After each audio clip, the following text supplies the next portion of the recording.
Hey, we're back, folks. I'm your host, BKP. I'm just looking around the internet. Got a lot to do. It's already bumping up on 9 o'clock. I only have 2 hours a day.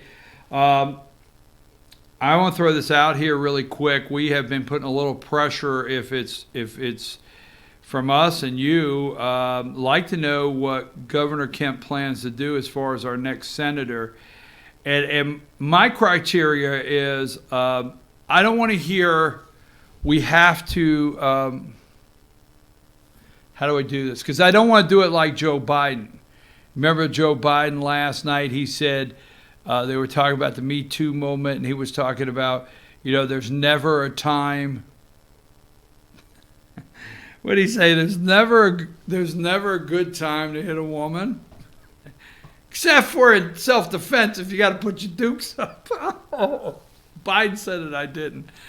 And then he said, I tell you what, we're going to figure out how to stop this abuse on women. We're going to punch and punch. Okay, and the media is going nuts with it this morning. All right, so that being said, how did I get to Biden on that? Governor Brian Kemp, minor concerns that he is currently playing to the Metro Atlanta base right now. And I think, all right, I usually get in trouble with this, so I might as well go ahead. Johnny Isaksons, I don't want to do a segment on Johnny Isaksons, is a very ill man. Johnny Isaksons has served the state of Georgia for years. If you're ever in a room that Johnny's ever given a speech, and you've ever met Johnny, it's hard to go away not liking this guy. Okay, very sick. Okay, no matter who you are, it's like Bernie Sanders. I mean, he might be a socialist, but had a heart attack. You're not going to wish. We're Americans. We're not going to wish any harm on any of our fellow Americans that fall ill. We're just not going to do it. We're not going to do it ever here on this show. Johnny's very sick. Now let's switch over to politics. Johnny. I don't think Johnny could win again, and I know that's a stretch for some, but I don't think he could win again if he tried. Johnny has made too many friends on the other side of the aisle, and he has been too wishy-washy, mushy to me and many around the state on the, as far as conservative. Now, let me tell you where that works.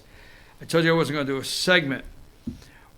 Let me tell you something. Once you get out of, and I had a very, very, very high Republican in the state of Georgia tell me this. Once you get out of that suburb area, the suburbia around Atlanta and that area, Trump's positives go through the roof.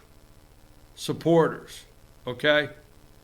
You get up here in North Georgia, Trump is stronger than he was the day he announced, the day he won the nomination, the day he got elected. He's stronger now, okay? My fear is that in picking a senator, Governor Brian Kemp does not need to pick somebody to satisfy the suburbs of Atlanta and hope you and I accept. How did I say that? I want to come back with this clip right here because I think I got to get it out, okay? Because what I don't want to do is I want to be clear is I hope the governor, which I do support Brian Kemp, does not pick somebody to try to satisfy and replace Johnny for Johnny and hope we accept. And I think he needs to pay attention to that. Okay? Really, I do. In his decision. Because I'm going to tell you, damn it, I didn't want to do this. But I'm going to tell you, I have been in a room where Congressman Doug Collins has spoke outside of the state. And buddy, I tell you what, our congressman, no matter how you think, well, that's over in Illinois, and that's over in Iowa, and that's up in Pennsylvania. Let me tell you something. if we are all focused on trying to get the House of Representatives back, a lot of hard workers out there. Somebody's going to text me and say, no, so-and-so did this, so-and-so did that. If we overall want rid of Nancy Pelosi, if we overall want to get the majority back, if we want a Speaker of the House unlike Paul Ryan that did not give out subpoenas to his committee chairs, just like when you see Schiff and Jerry Nadler, if we want a Speaker of the House, a majority leader, someone that will give out the subpoenas to the committee chairs, much like the new chairs if we take over the House, could you imagine seeing some of these people like Jim Jordan as chair? If Doug Collins moved to the Senate and Jim Jordan took over the chair of the House Judiciary Committee, whoa, right?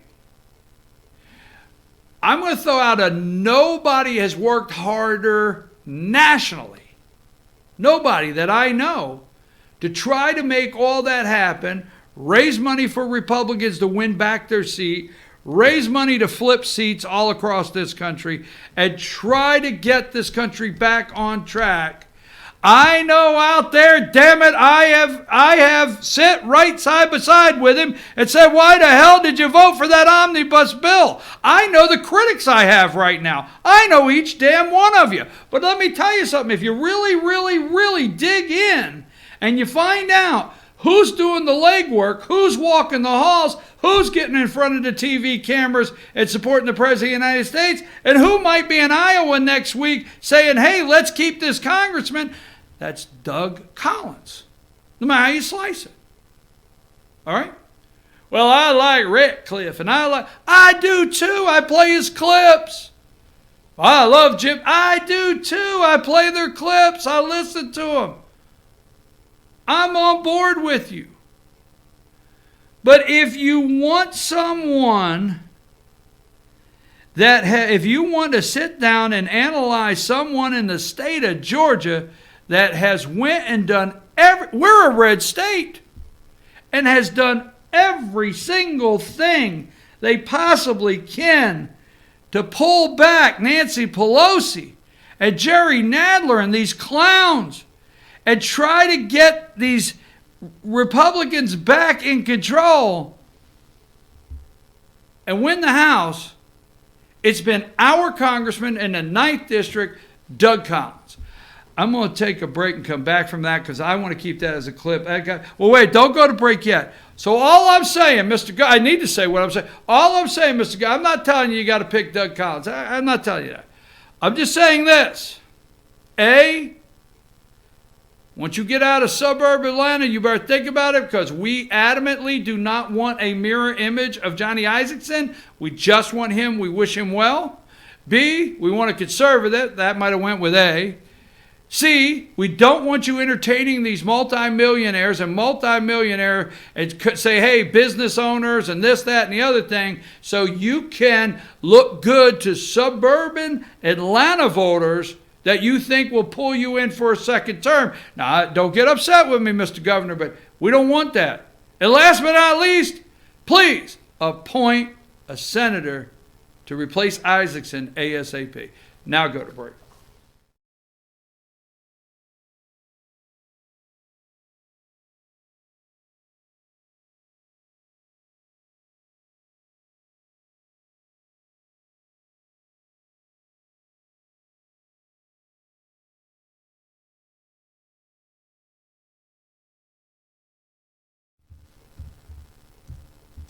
All right, I got an alert during the break here. I've already done this segment, so I can't backdrop. I try to check every morning. Hold on a minute. Hold on.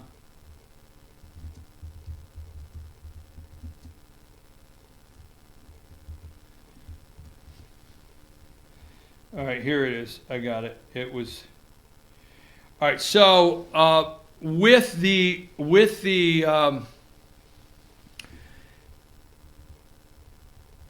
comment I made earlier concerning the governor, and I hope I get a little wound up if you don't know that by now. So I'm not upset with the governor, but it was just sent to me, and the article was 15 hours ago, okay? It was 15 hours ago. It was just sent to me, and I forgot to bring it up. I knew about it yesterday. I'm trying to dance all the way around. I never can reveal my sources here. Trump urges Georgia governor to make Collins his U.S. Senate appointee. It raises the chance of a GOP clash over Isaksons' seat. You know how I feel. President Donald Trump pressed Governor Brian Kemp on Wednesday to appoint U.S. Representative Doug Collins to an open U.S. seat, hours after the Gainesville Republican said he was strongly considering a run for the job, even if it's not tapped.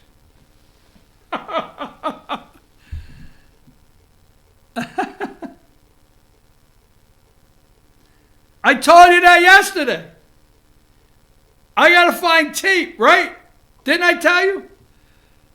Somebody called me yesterday. I mean, before this story came out, I said to somebody yesterday, Doug's going to run. Oh, my gosh.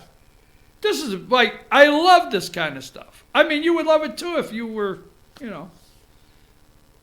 I knew this. I said it over and over.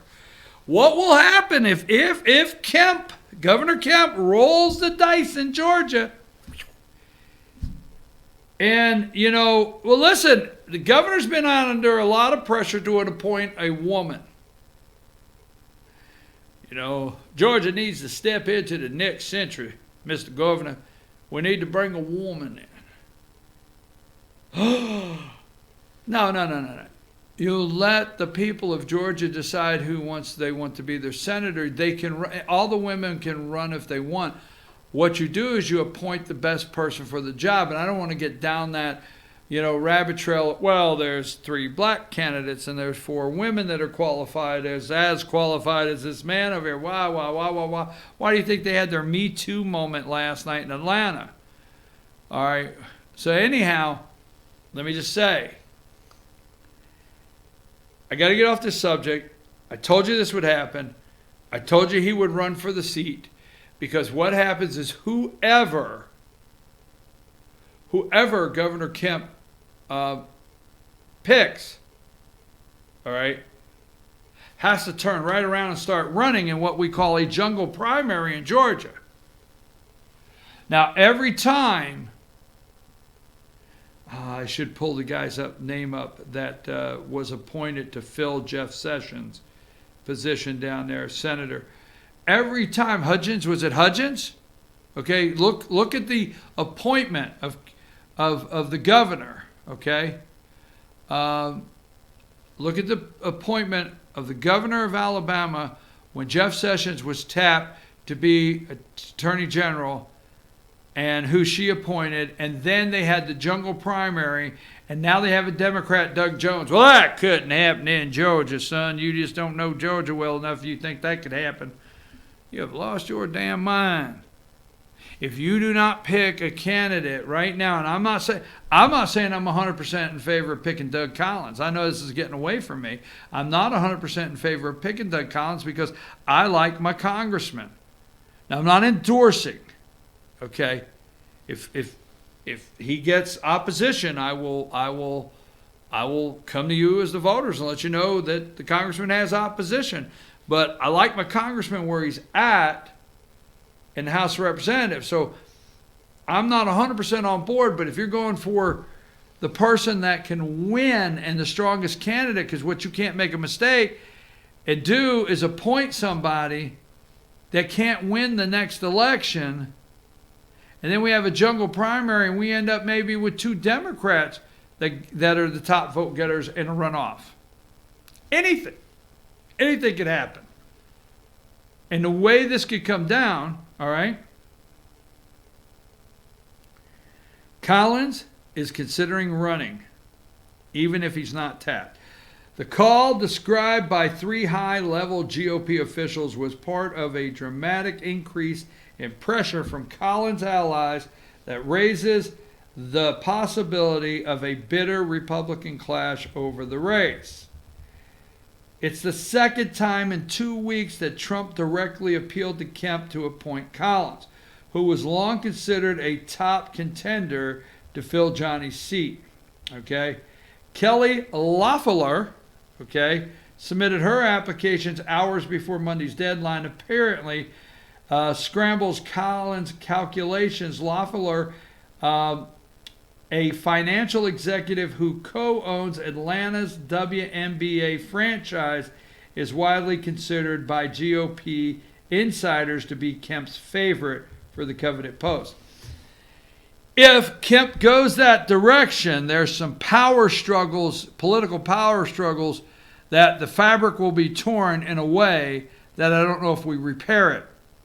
Because don't forget, I'm going to throw it out here, okay? I'm going to throw it out here that the Purdue's, a lot of political power in Georgia right now. A lot of political power. Who is their candidate? Now, we know clearly Donald Trump would like to see Doug Collins, Congressman Collins.